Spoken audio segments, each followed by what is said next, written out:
নমস্কার, সারথি হেসেলে সবাইকে স্বাগত জানাই। টেস্টি টেস্টি টেস্টি ভোজন রসিক আমরা বাঙালির গোষ্ঠী।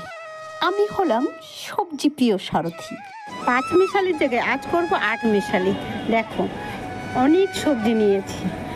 কুমড়ো, সিম, বরবটি, গাজর, আলু, বেগুন, ওলকপি, এত কিছু সবজি নিয়েছি। কি মজা আমার! 5 মিশালি সবজিতে 5 ফোড়নটাই ঠিক, কিন্তু আমার ছেলে তেমন পছন্দ করে না, তাই আমি জিরে আর শুকনো লঙ্কা তেজপাতা ফোড়ন দিয়ে আমি রান্না শুরু করলাম। প্রথমে লবণ দিয়ে একটু নেড়ে নিলাম যাতে তেলটা না ছেটে। এবার শক্ত সবজিগুলো সব দিয়ে বেশ খানিক সময় ধরে রান্না করে নেব। এখন আমি দিয়ে দেব কুমড়ো। খুব পাকা ছিল না, ছিল এটা দুমড়ো। চেন্নাই কুমড়ো বেশি পেকে গেলে অনেক বেশি মিষ্টি হয়ে যায়, তার থেকে দুমড়ো কুমড়ো খেতে অনেক বেশি ভালো লাগে, তাই আমি দুমড়োটাই কেটে নিয়েছি। এবার তার ভিতরে লবণ হলুদ ফেলে দিয়ে এবার কাঁচা লঙ্কা দিয়ে সমানে অনেকক্ষণ ধরে আমি এই সবজিটাকে রান্না করতে থাকবো।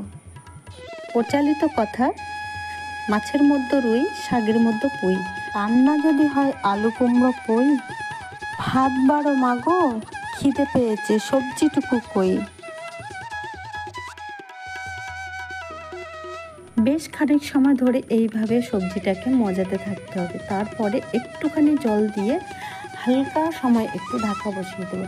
এই সবজিটা আমার কাছে আমি দেখেছি, এই সবজিটা নাড়ার উপরে অনেকটাই স্বাদ ডিপেন্ড করে, কারণ বেশি যদি গলে যায় তাহলে একটুও ভালো লাগে না। একটু শক্ত থাকাকালীন থেকেই নাড়া শুরু করতে হয়। এইবার খানিক সময় নাড়ার পরে আবার হালকা করে একটু ঢাকা বসিয়ে দিতে হবে। অনেকেই চিনি খেতে একটু পছন্দ করো, তারা একটু 4 দানা চিনি ফেলে দিতে পারো। আমার কুমড়োটা ভালোই মিষ্টি ছিল, তার কারণে আমি কোনো চিনিই দিইনি।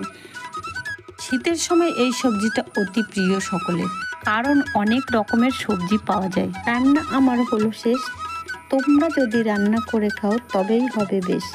আজকের ভিডিও এই পর্যন্ত। ভিডিওটি শেষ পর্যন্ত দেখার জন্য ধন্যবাদ।